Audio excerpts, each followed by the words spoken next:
Welcome to Sovereign Sisters. I'm your host, Angela Atkins of YourHealthUnbound.com. And in today's episode, Sharper Minds, Softer Methods, I'm joined by Karan Almond. She's a retired high-risk specialty and hospice registered nurse whose personal story is as compelling as her work. Over 9 years, Karen faced 14 different diagnoses that didn't budge with conventional care. She did the hard work, though. She did careful work. She did rebuilding. She moved from illness to vitality. And that journey now fuels her role as director of Novum Performance and Longevity Center. Karen's approach is practical and compassionate. She focuses on detoxification, holistic healing, and functional performance. She meets people where they are and help them reclaim their health step by step. Now we're going to explore the heart of Novum, its methods, its values, and its community. We want you to see just how a comprehensive, compassionate model supports real world change. So, Karen, welcome to Sovereign Sisters. I'm so glad you're here. Thank you for having me. Boy, with that introduction, I don't know. Is that a wrap now? Well, it's true. I've experienced Novum, and the people are very caring and they are very involved in you as a person, not as a client or somebody who's come in to paid for something. They're concerned about you, and that's what makes the difference. I really find it to be a whole body and spirit experience. Well, that goes back to a point you made about my previous career in hospice. I moved out of the hospital setting, and moved into home care. And when I was doing home care, while I was very focused on the terminally ill patient, I began to realize that the whole family was sick and that the people who were really not getting what they needed was the caretakers. Um, and so from that perspective, when I went into my own very unexpected illness, um, I was in high risk specialty nursing, conventional medicine. That was my life. I thought I was going to go on and go to medical school. And then I started to see some cracks.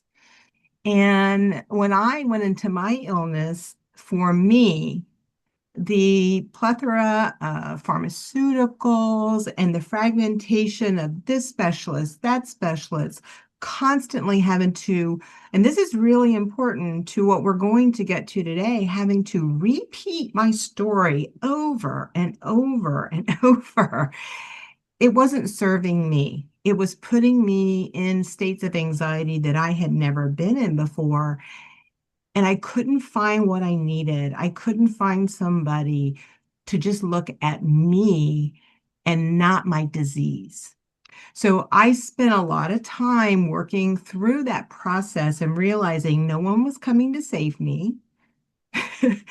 And that I was going to have to, because back then there just wasn't, there was therapy, but again, it was done very conventional. And I didn't know about the quiet little worlds over here that was already on the cutting edge of what we're now bringing forward and talking openly about. I so agree with you, Karen. I mean, the one thing you said that struck me as truth for many people who have gone through similar situations. So I myself went through a series of illnesses that brought me away from conventional medicine into more holistic treatment, is that you have to repeat your story over and over again for every specialist. And that almost is like reliving trauma. It just feels like you have to relive all those things that happened to get to this point where this person is supposed to help you, and yet it just feels you're stagnant at that point. They only see you as a portion of a person, whatever their specialty is, whether it, is mental health or physical, parts of your body. I mean, for me, I had different parts analyzed, the pulmonologist, everybody was looking at one thing. The cardiologist only wanted to know what was happening with my heart. And it makes you feel less than human. It It does, and I've heard this like over and over. I mean, this is such a common thread that runs through illness. And I tell, and I don't know, I don't have stats. No one's ever studied this, but my experience and my observation is that 80% of the key to healing runs through your emotions and your nervous system, stimulates chemicals, but the healing happens here between your ears. It's your dashboard, it's the brain. And, we talk about toxins. Everybody knows about that now. Everybody's doing some kind of detox, and we know about bioaccumulation and how that affects the, systemic health. But, we don't talk about the bioaccumulation of emotional trauma. And a lot of people, I think it's getting better, but I know that when I first started having these kinds of conversations with patients way back when these things really were not openly discussed, there was a sense that there's something wrong with me if I talk about my trauma. I don't want to be stigmatized. I don't want anybody to think less of me, whatever it is. And I was probably a little, no, maybe I was a lot in that boat too when it all first started. But the universe has a way, I say, saying, hold my beer, and you get a two by four upside the head when you don't listen, which is exactly what happened to me. Um, but I think that sometimes, especially men and people who have learned to cope in a really guarded way, I feel like we tend to minimize certain things. And while I'm not one to go, oh, every little thing is, an excuse for my adult behavior, you can go back to you were standing in front of a class, your third grade teacher said something and did not even know that that humiliated you. And you carry those micro traumas. No, they don't stop you from functioning, but they're like toxins as they bioaccumulate and build, and as the stressors of this real world continue to impact us more and more. And as we're taught that if we take time for ourselves, maybe we're lazy, maybe we're not doing enough. We constantly need to be planning and making arrangements and doing. And I think all of those things create this sort of perfect storm as we age. And of course, that's going to get into talking about, the topic that we'll eventually get to, which is how we lose neuroplasticity in the brain. It's all of those things. It's not just one fragmented thing. And I think that is where conventional medicine is needed. When there's an acute situation, you want a good doctor who will do the right thing for whatever's causing that situation, if it's your heart or your lungs or your liver. But when it's chronic issues, then you want someone who can look at the whole picture and kind of prevent those acute things from happening. I totally agree with you. I think we've had similar experiences, although your experiences seem to go much deeper in some ways, that people don't recognize the fact that things that have happened to them all over, throughout their lifetime imprint on their psyche. And like you say, it's bioaccumulative. It just doesn't go away. It is there. It's resident in your psyche, whether you're thinking about it or not. It's somewhere inside there. And for those of us who have dealt with those things, whether it's through therapy or through some other form of healing, they may resurface. And that is painful. And again, too many times conventional medicine wants you to relive those painful moments rather than finding a more comfortable way of dealing with them, a more, to ease your way through it rather than keep smacking up against that wall and just repeating it over and over again. And I think you especially know this and have gone through different types of therapeutic modalities to deal with them. And I think one of them that we're going to talk about is the transcranial magnetic stimulator, which is shortened TMS, which is on your shirt, is called the ExoMind.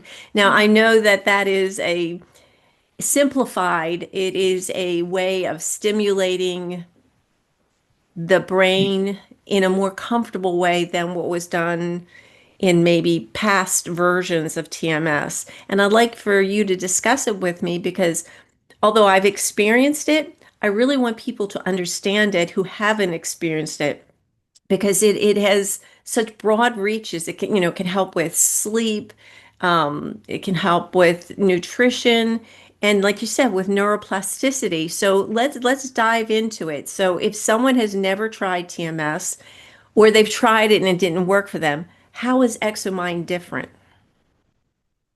Well, if I could just back up just a little bit to Absolutely. I tend to jump right into the heart of things. You go ahead and tell us the background on it. just to set the stage, because a lot of people do say, "Oh, you're gonna put a magnet on my head instead." Oh, I don't know about that because it's scary. You hear about MRIs. People have been in MRIs. They don't like the noise. They don't like the sound. You're immobilized, and that can be very uncomfortable.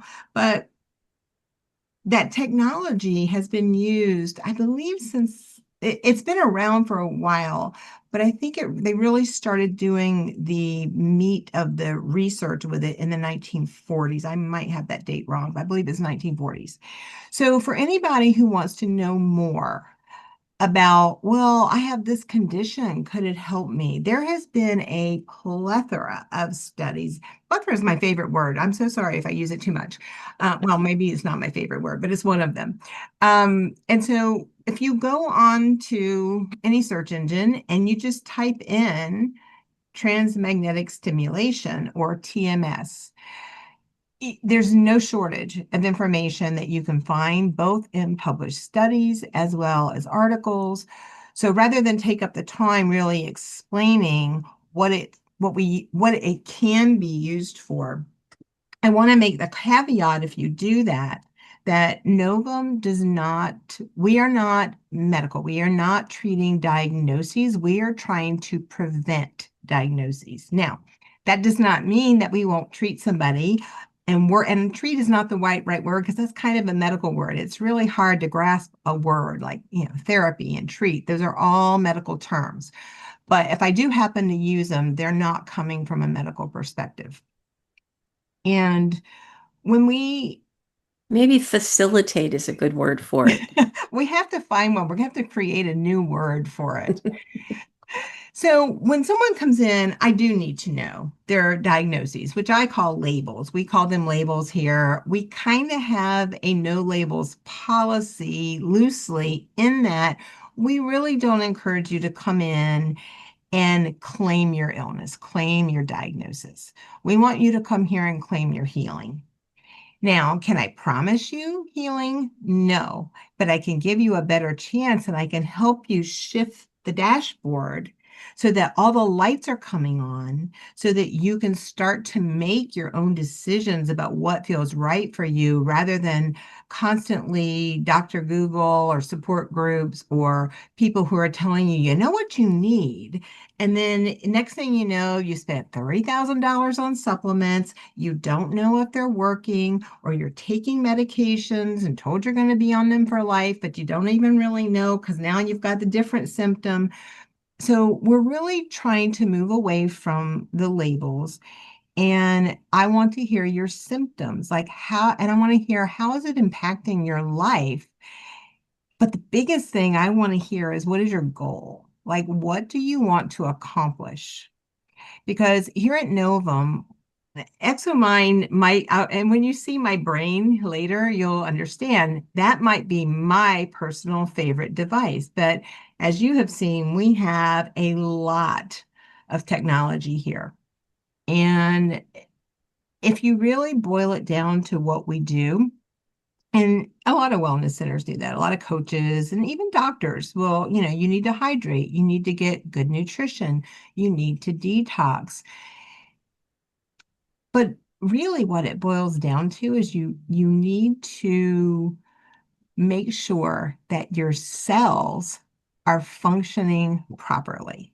Because if your cells are not functioning, then you cannot use your water and your nutrients. You cannot create all of those biochemicals that you need to help run all of the pathways that go between organs and the brain and the nervous system. So it's a really, really complex system. To me, the body is the most brilliant piece of machinery ever created, and nothing will ever match it. And, you know, when we focus on balancing the body instead of forcing it into something, and we align our goals and our thoughts and our desires, that is when these things can work. If somebody comes in here and they tell me, yeah, I know this isn't going to work, I don't even ask them to do it. I'm like, okay, what do you think might work? Now, sometimes we just have to do some dialoguing to get to the point that, you know, and I kind of, it makes me think back. This is just a little, you and I like rabbit holes. So this is a little sidebar, but I tell, the story in a chapter I did in this book over here, Time to Rise. And my chapter, the title of my chapter is Hooray for the Grim Reaper. And you can imagine why it was named that. I didn't do that. The woman who published this series of short stories said that needs to be the name of it. But I tell the story of a therapist that I worked with, and he was really good. And he said to me, "What are you grateful for?" Now, my walker was sitting over there. I was 96 pounds wet. I could barely like move around during the day. Light stimulus, everything just amped up my nervous system.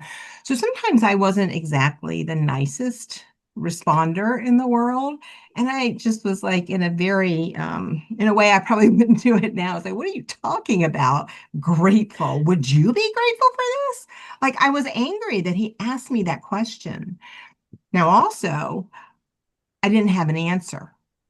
So the way my brain worked when it shut down is I would get angry because I would rather people see my anger than my deficits in my brain.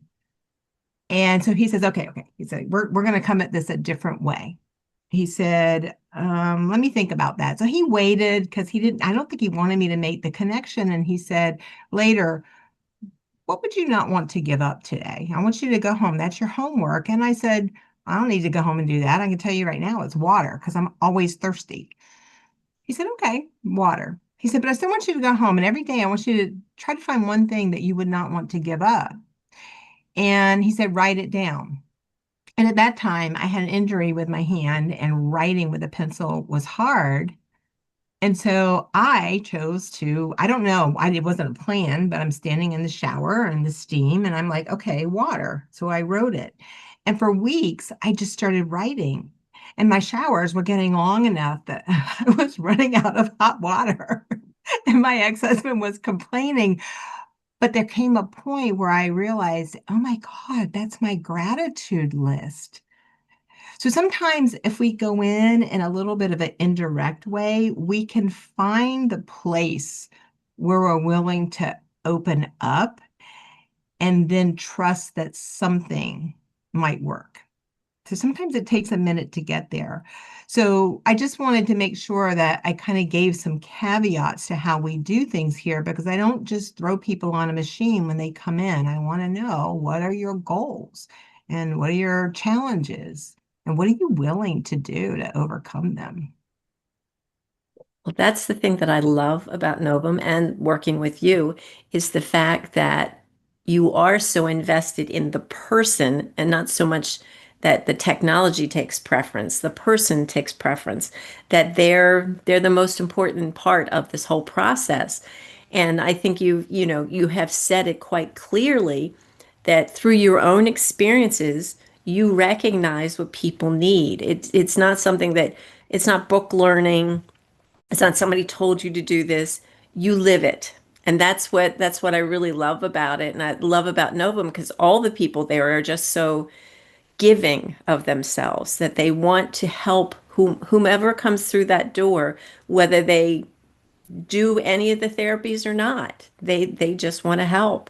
And I think that is a beautiful place to come to, and it is beautiful to look at anyway, because the interior is very nice.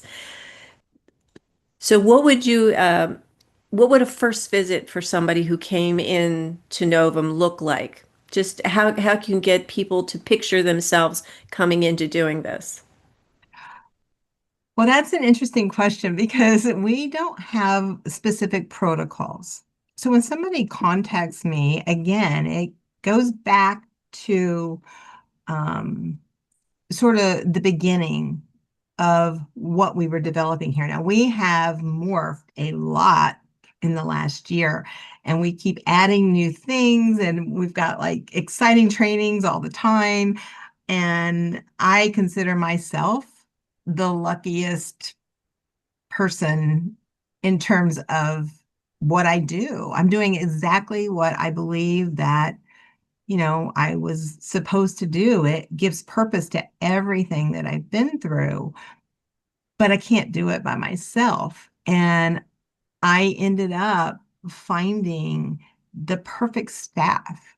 Pam and Scarlett are amazing, and I could not do this without them. And Dr. Eugene Sambatero, the biological dentist who owns the dental office in this park, this is his center. This was his dream. He Right. was Who's my also been on Sovereign Sisters podcast, yes. Yes, he has. And, I met him in 2013 when I was still walking with a walker and still unable to think my way out of a box. And they showed me a lot in their office about how I wanted to feel when I went to someone for a proper diagnosis and treatment. And I had quite an oral health journey that I'm not going to lie, it was extensive. And at the time, it felt untenable. But looking back now and looking at all the people, because I also am an oral systemic consultant, so I help a lot of people, and most of my clients are remote, and many of them travel here. So whether it's my clients coming in, whether it's local people coming in, when they contact me, it goes back to that. What are your challenges? What do you already know about your diagnoses? What's your goal? Like, what are you willing to do? And the three things that I have been saying for 10 years that needs to be looked at is logistics, your emotions, and your finances. Because you can't start off with, well, let's just go to dental instead of here. You can't start off throwing implants at people before you find out, is that right for them? Are they in a place to do that? And it's the same thing with these therapies here. So I've taken a lot of what I was, I learned being a mentee of Dr. Sam and applied that to this aspect of healing. So that's the oral, and this is the systemic. And so, as an oral systemic consultant, being able to bring all that together, and we do ask questions about that here. But when someone comes here, we have many things that can accomplish the same thing. So we do red light, we do lymph drainage.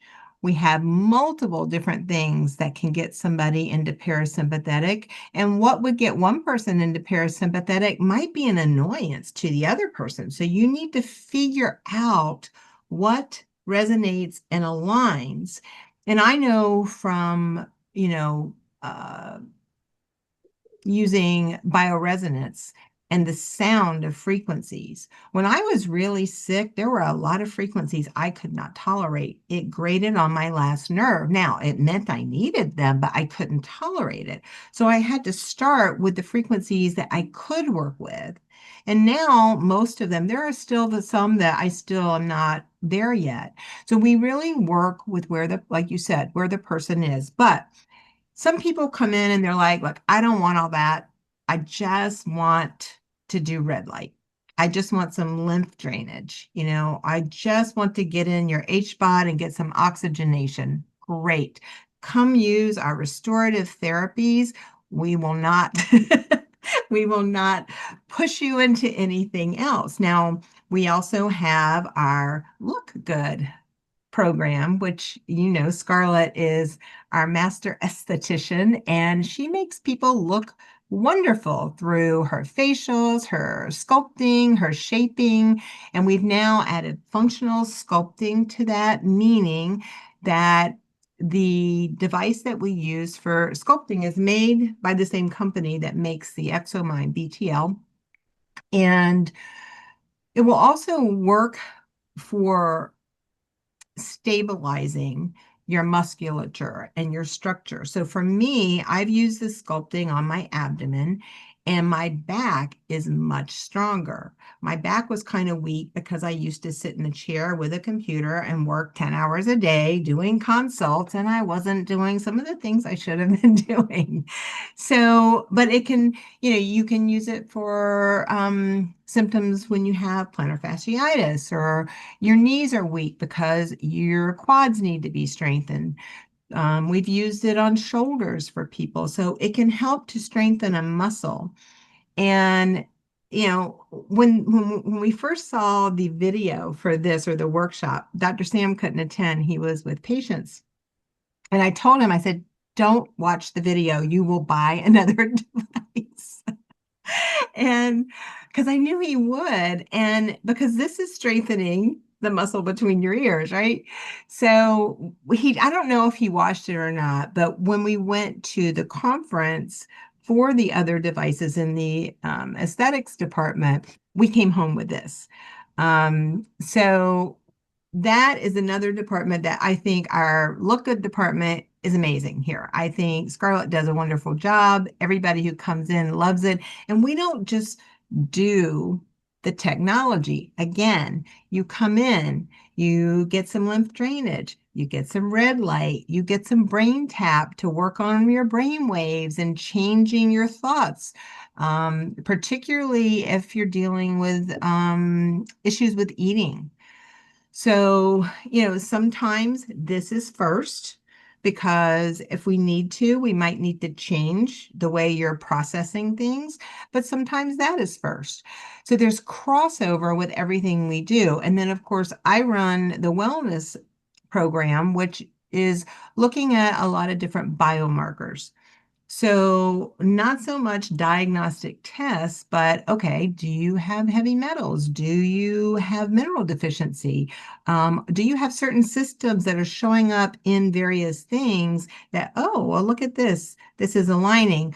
And when I show you one of my biomarkers this morning, I'll show you what I mean about that. So when you ask, like, what can they kind of expect when they walk in the door, what they can expect is for us to start where they are and find out what they need, what they want. And then we go from there. We don't have any specific protocols written out.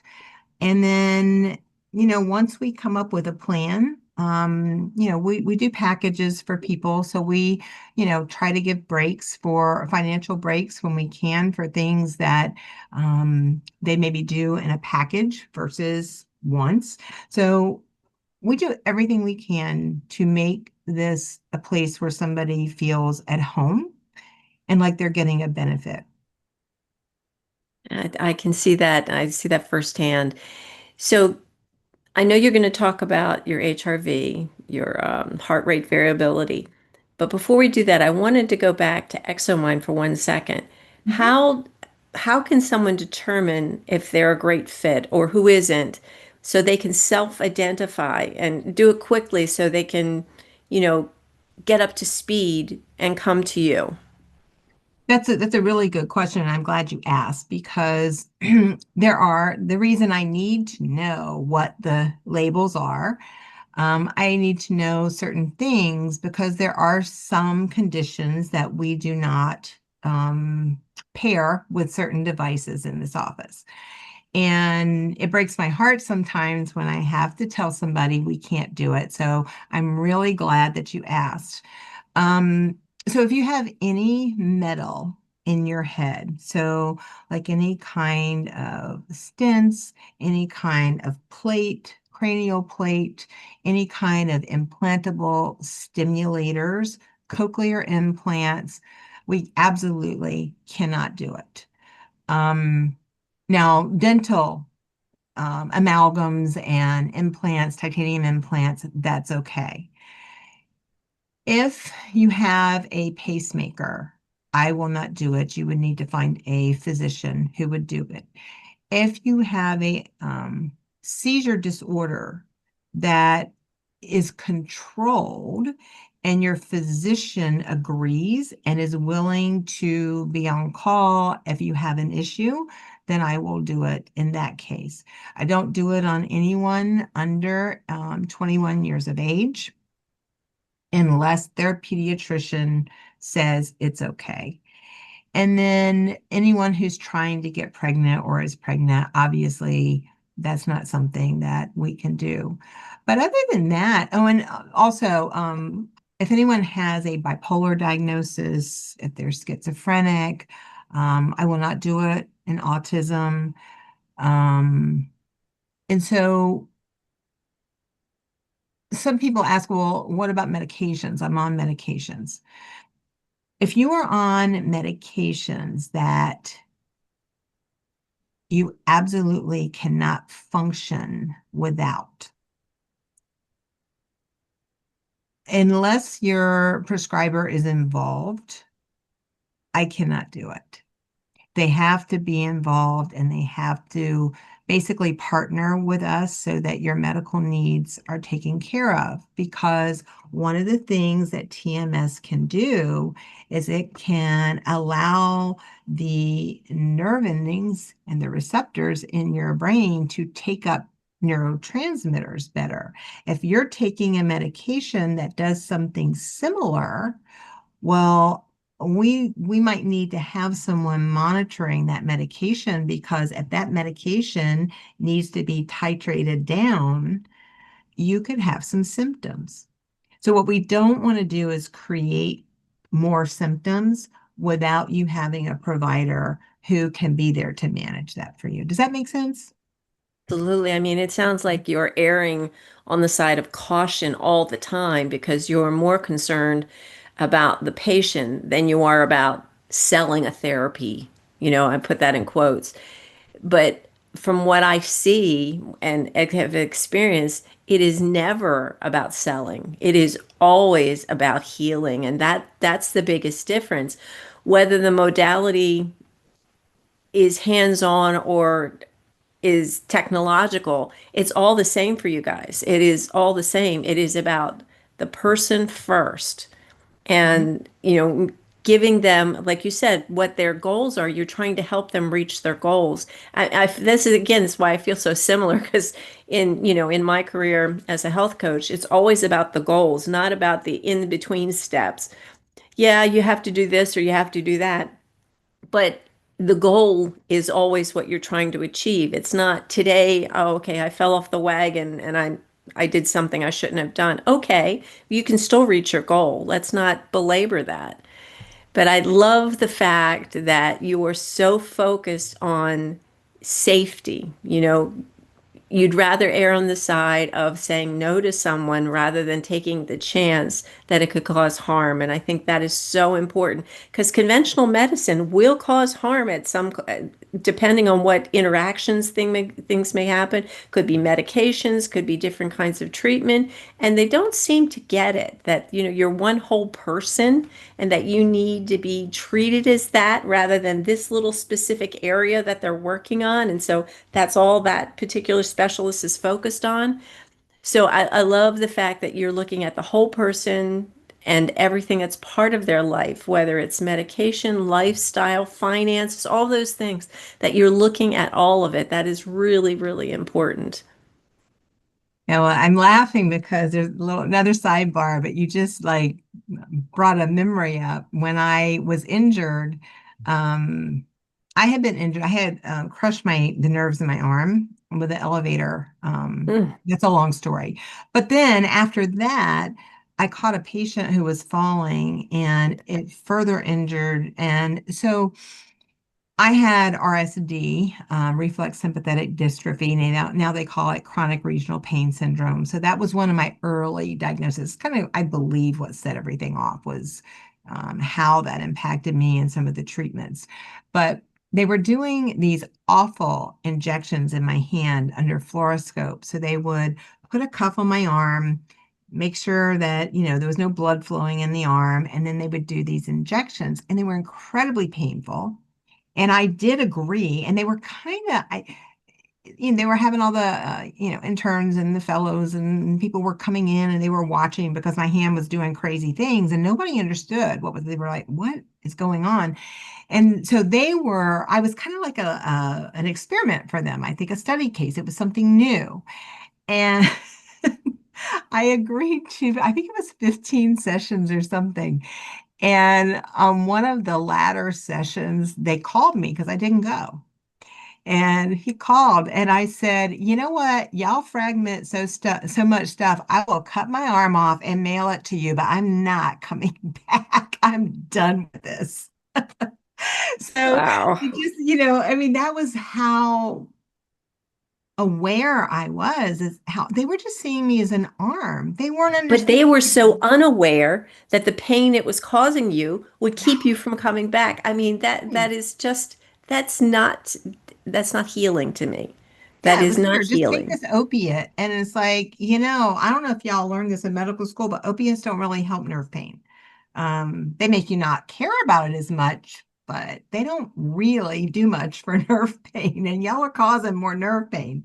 So, I had a lot of experiences like that. And for a long time, I was very angsty about it. And now I kind of walk, the middle road. I'd say start early.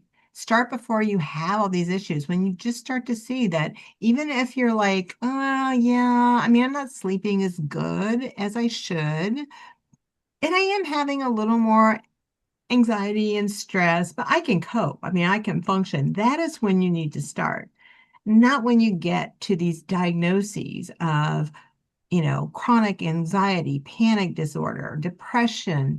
Those types of things is what I am very passionate about helping people avoid. So let's dive into a little bit about Exomine itself. Having experienced it, I find there's nothing frightening about it. It is different. Of course, we've both gone through so many different different treatments over the course of our life. This probably just seemed like one more. But describe it for people who've never experienced this. How will people feel, going into it, and what kind of changes might they feel? So, everybody experiences it a little bit differently. I have some people, and I am one of them. Um, we get on the table and we are asleep before whoever sets us up walks out the door. It's like, this is amazing. I have other people who are a little more guarded and they, you know, are a little concerned. So they're kind of hyper alert to everything. Eventually, usually by the third session, they're able to kind of sink into the process a little bit. You got to get used to what it feels like. And then I have other people who, um, their mind can't stop. Their mind is always going. And it's can be uncomfortable from an emotional perspective when you finally stop thinking. So I'll have people who are sinking into it, kind of almost asleep and then they'll startle awake. It's like, oh, wait, wait, wait. And then they're thinking they're off to the races, right? So it's a little bit of a training process. We do a lot of talking here about what the experience is like, what happened to you at home. And the one thing I want to say, this is not a panacea. It is not like, oh my gosh, this is the best thing ever, and I don't need to do anything else. That is not true. First of all, how did you get to where you are? So let's say that you've taken on something in life that you realize isn't working for you. And I don't want to name things because it might be, a spouse, it might be a child, it might be a parent, it might be a job. But there's something that you are doing that you are not completely happy and passionate about. And that thing is still going to be there. And people are still going to cut you off in traffic, and people are still going to be rude, and you're still going to get triggered. The difference is that this allows you to slow your processes down enough that the frontal lobe, which is where we are applying this pulse, begins to activate in a way that you can be rational in that moment. You can logically go, okay, what do I really need to do? What do I need to say? What do I need to act on? What can I wait a minute on?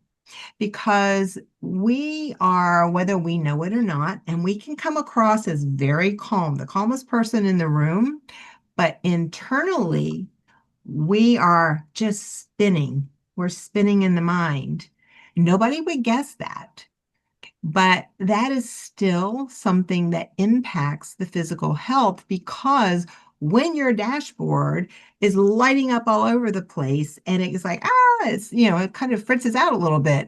And then your nervous system begins to impact all of your organs. And that kind of impacts your vagus nerve. A lot of people have heard about the vagus nerve. You have all of these nerves that come off of it, basically from brain to gut.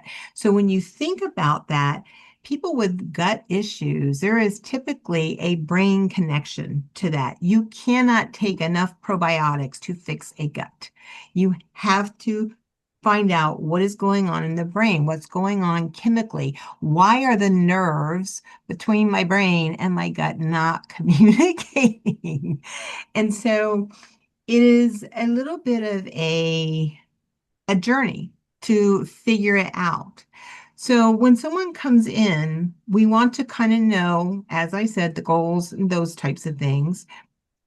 But then I kind of need to know, well, what have you already done? Like what has worked, what really hasn't worked. So when we decide that ExoMind is the best place to start. So if you can see this behind me, this is the ExoMind device. And then there's a little arm, a little paddle right here. And we put this up against the head. And what we're looking for in the beginning is we want to make sure that we can stimulate your motor cortex, and we look for a little pulse in your finger. It doesn't sting, it doesn't hurt, but we want to do that because that is how we test the threshold of the pulse that's going to be delivered. And then we can control the intensity of the stimulus. We want the stimulus to go up to 100. This is a different experience than people have reported to me with traditional TMS. It's a much bigger type of unit. Some of them have a helmet. Some of them have had wires and, electrodes that stick on. But what most people say to me, it was 30 to 36 sessions. It was incredibly expensive, 15 to $25,000. Yeah. And that's what's being reported to me. And it was uncomfortable. It was in a clinical setting, and they didn't get the dialogue. They didn't get the things that they get here. And here we turn off the room. We turn on some music, typically some type of music that has a balancing brainwave at the same time as this. Now, some people don't like the music, so then we don't use it. So what we're trying to do is get you comfortable and get things quiet so we can quiet the mind. And the session lasts for 24 minutes. and then it's over. And then we talk if the person wants to talk. And if they just want to leave, then they just leave. And then they come back. We do 6 sessions, not 30. Um, and it's, very reasonably priced here. We are actually the first place in Maryland to have this. We've had it since June, and it's been amazing. I've had so much fun. I've worked with people who can't. We well, and it's FDA approved for the treatment of major depressive disorder. There's two settings on it. We do not use that. That is not, as I said, I explained to people that we don't work with. That's not something that I want to take on here. I mean, that is a real clinical diagnosis and it requires serious oversight. But some people are diagnosed with depression. Like I was diagnosed with depression. They kept trying to give me drugs. Every drug I took made me crazy, like really nutty. And then they gave me antipsychotics because the antidepressants made me crazy. And then I went real crazy. And then they So realized, the taking the least amount wasn't enough because it was making you crazy. right, So let's give you the most we can give you so you can get really crazy. I That is did. the medical model, it seems. It's awful. Yes, I got to see my crazy. Um, but I was chemically induced. It was ridiculous. And, you know, so a lot of people have a diagnosis of depression. It's like, here, well, just go take this medication. Let's see how it does. But they're not depressed. That's not their primary diagnosis. Their primary diagnosis is underneath of that. It's what's causing. For me, it was I couldn't function. I couldn't take care of my kids. I couldn't go on family outings. I couldn't work. I mean, I'm a Capricorn. I'm a utilitarian. I like to work. I enjoy working. So when that was taken away from me, that was difficult. And so that depression was not primary for me. It was situational. And so a lot of times, um, when I talk to people, I find out in really more of a melancholy that I have. Or, I have this habit. I really like to break it. Like I know I shouldn't do it, but like, yeah, I get stressed and, there's just too much noise in life. And then the next thing I know, I've eaten a whole bag of potato chips or with a gallon of ice cream, or, I'm yelling at my kids and my husband, or, I'm misreading the room on things. So overwhelm. And then, of course, the anxiety. Like a lot of people who don't sleep, anxiety is not their primary issue. It's the lack of sleep. That is when we go into parasympathetic. That's why we do so many things here to get people into parasympathetic because I dealt with insomnia for many years, where if I got 90 minutes of sleep at overnight, and then I would go like 3 days and not sleep at all, and then sleep all day long. So my whole circadian rhythm, and there's an organ clock for all of our systems, and at certain times of the day, that's when the body can repair all the damage we've done during our waking hours. If we're not getting that, we are just constantly building that deficit. We're making a lot of withdrawals and we're not putting anything in the bank. And so, while I would not say, oh, for sure, if you can't sleep, you're going to do this and have the best sleep you've ever had. But what it can do is it can help you start to examine things in a less panicked way where you're inserting specific belief systems that may not be true. That might not be what it is. It might be something like that you've never even considered. And so for me personally, I always want to know, but do I need it? I mean, is that really what I need? And one of the things that we do here that I think, I don't know if anybody else is even doing it, specifically with ExoMind, but I kind of want to know, how is your autonomic nervous system regulating itself? And I can tell you that after my illness, my autonomic nervous system was still dysregulated. And now, while I got back to the point that I could put things in a box and I could cope and I could be around people, and for the most part, everybody thought she's functional. However, when too many things would come at me and overwhelm me, I could feel it.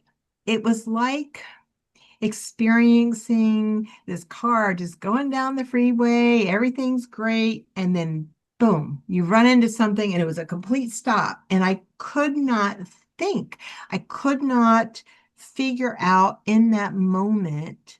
What should I do? How can I solve this problem? I wasn't expecting this problem, and now I'm not quite sure how to handle it. And until I started this, that was still happening to me. And I work with amazing people who will be honest. And even though I did not direct it at them, when your frequency changes, people feel that. And they would feel that. And one of them said to me, you know what? You don't have to say a word. You just raise one eyebrow and we all know, leave you alone. But really what I needed in that moment was somebody to give me a little bit of opening to figure it out. But nobody knew that. And I still couldn't say it. It wasn't a conscious thing that was happening. And I hated it. I'm like, I really don't want to be this way. So when I started doing the ExoMind, my brain was kind of showing up with spiked in a high delta state. I had not slept well for about a year. I did get my health back, but I had a stressful period and that impacted me. So over the last year, I moved, everything in my life changed. And so the sleep was not what it should be. And I was spiked in this delta wave, which is what you should be in when you're in deep sleep. And So, Karen, I think this might be a good time to bring up your you HRV want me to and show kind of, it? yeah, and start talking about what it means and how things have impacted you leading from where you were to where you are. All right, I can do that. Here we go. All right.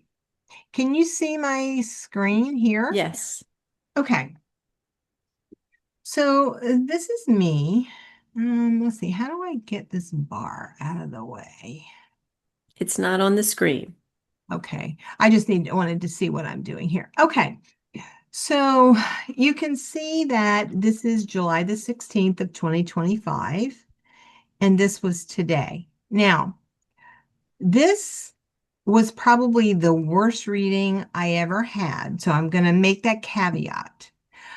So the way this HRV works, and I like to say it's the granimals of the nervous system in terms of colors. So anything that is black, red, orange, yellow is kind of more on the lower functioning end, meaning you might be stressed, fatigued, overwhelmed, and more prone to go into fight or flight, but definitely not in a regulated state. Now, what you want is balance in the body. You do not want the body to always be in parasympathetic or you get nothing done. You want the ability to go into fight or flight when you need to, but you want the ability to regulate that and to know what situation calls for fight or flight. And so you can look at the color of this brain and the color of this brain, and no one has to ask you, this one obviously looks less healthy than this one. So this is a representation of how your autonomic nervous system is able to regulate itself. This does not mean that this brain has some horrible disease and this brain doesn't. That's not at all what this means. It's a biomarker. But HRV has been studied. Again, you can Google or search engine HRV, heart rate variability, and there is no shortage of information on the validity of it. So you can see that these are brain waves. So delta is the wave that you want to be in when you're in deep sleep. But when you're awake, you don't want to be 61% in delta. It, some people say that means you're sleepwalking. Kinda, but it's almost like you're able to get up, you're awake, but you're not really alert to what's going on around you. You're not getting inspiration, creativity. You're just going through the motions. And most of the time, the people who are spiked in this delta only get on this table and they are out. They are snoring kind of asleep. Now I have other people that have this beta right here spiked with the delta. Those people I'm learning, yes, they are spiked in delta, but they have developed this sense of alert, constant alertness. So they're hyper vigilant to things. And these are people who might be a little more impulsive to react and to speak because of that hypervigilance. So there's different things that you might see here, but the psycho-emotional index, the reason this is one of my favorite slices of this HRV test is because I think the psycho-emotional is where it kind of starts because that will create a flood of chemicals. And then the receptors in your brain have to read what that means. And then you are going to either have an appropriate, a neutral, or maybe an inappropriate response to something. And so, and who knows what pathways and where things go through people's brains, our previous experiences, our traumas, our fears, all of those things get wrapped up in it. And the brain, I call the brain like this amazing like data recorder, but a really pitiful master. Um, you know, it just processes data and it spits it back out and tells you what to do. So like your frontal lobe, for instance, in the frontal lobe, when we walk up to a stairway, we don't think about it. We're not conscious of that. And we know whether to pick up a foot to go upstairs or take a foot down to go down the stairs. And there's a lot of processes that come together, but that kind of starts with this logical reasoning of this spatial awareness that comes from the deeper brain. But you logically know what to do with that stimulation, with that information. You know whether you feel unsteady or not, and you need to hold on to the handrail, or you can just walk down the stairs in heels and you're good, like Beyonce or whoever the singers are. So I like to think of it as more of a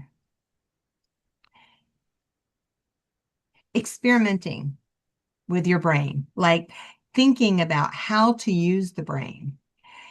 So back to this picture, I want to explain what happened to me here today because this was July the 16th. This is today. Now, I haven't had an ExoMind session in probably 4 weeks. So I did my 6 sessions and then I do one, I don't know, every couple of weeks. But I don't know that I need it. I think I had one last week. But I've continued to see the results because I also do brain tap at home.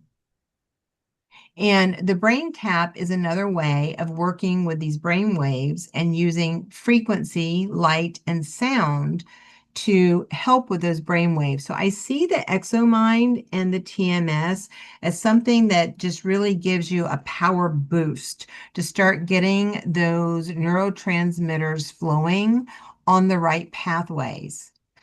But then, I say that we need to do a home program. We need to work on figuring out, okay, what is it that takes us out of a regulated state and puts us into a dysregulated state? And no, It is not anything external to us.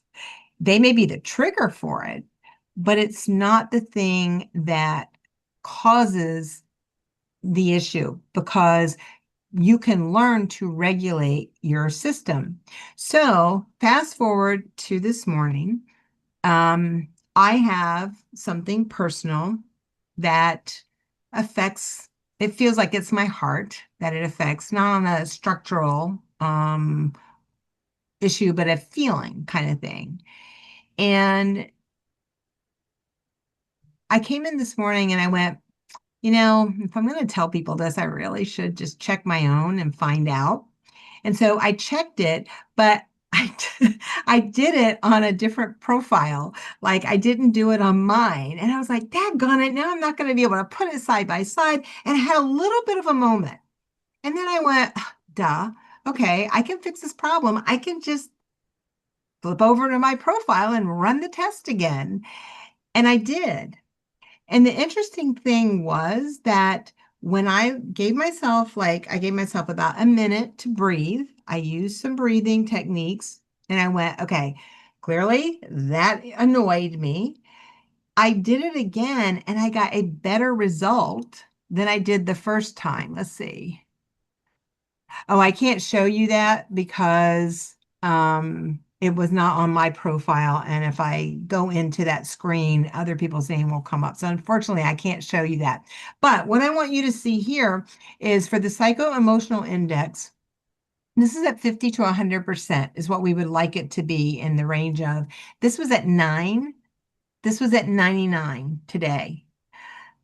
I have no delta spike here at all. And I'm up here in alpha, focused on what I need to do. So here's my favorite. This is my favorite screen. This is my second favorite screen.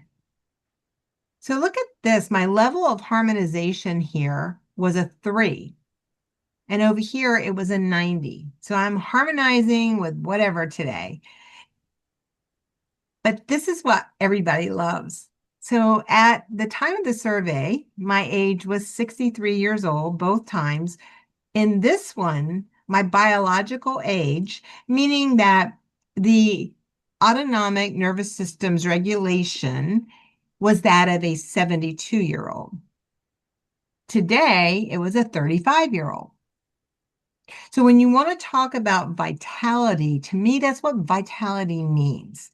Are you thinking like somebody who is older and in decline? And not that 72-year-olds always are, because I know 72-year-olds who can run rings around me, actually. So it's not a it's not an age thing, but we do think about age in that way. So I love this screen. And then if you come over here and you look at my meridians, this shows chakras and meridians. I'll go to the chakras first. So you see how my chakras were lining up in terms of percent function when I had the very low functioning brain and I was so exhausted. Over here, it's pretty high. The fact that I'm maintaining that is interesting to me, but what I really notice is you see how high these upper chakras are?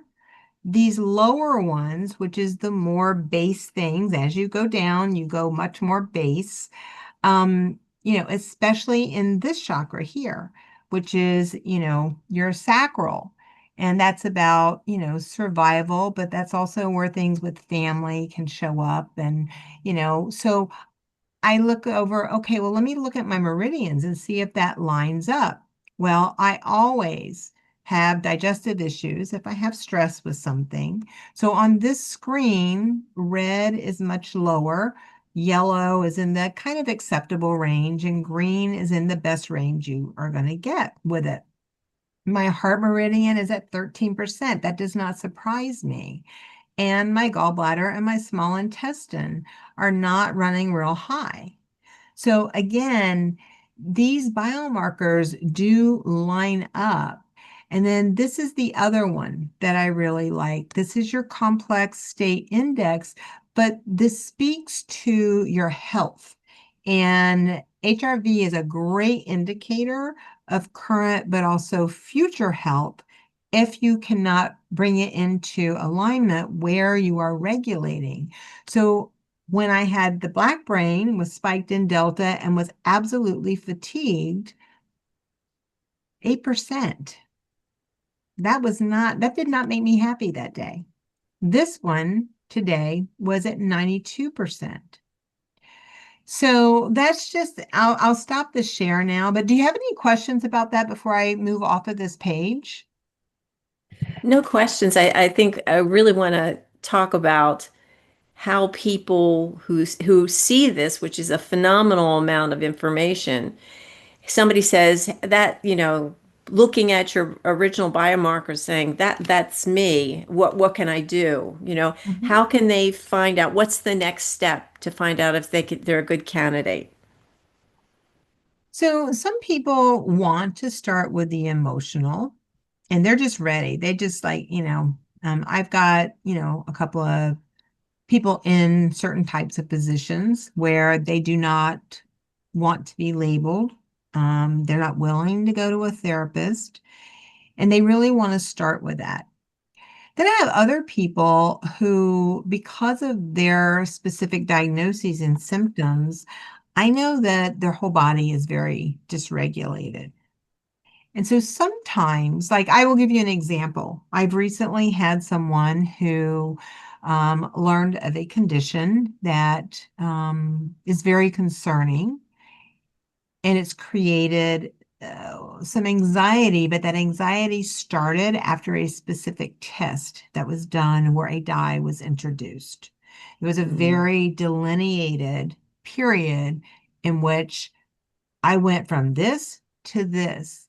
And I happened to have been around this person before and just ran into them. And it was like night and day. And very aware of the anxiety and the depression, but just not getting answers, not knowing what to do about it. And after some time with this wonderful person, I decided I'm not ready to put them on this because with that level of anxiety and not yet knowing exactly, because it was stimulated and started with a test and there was a dye, my question is whether or not there's some toxicity with that dye that we need to work on first. So my plan with this person was to try and get some help with the anxiety and some sleep. So he chose to do home brain tap.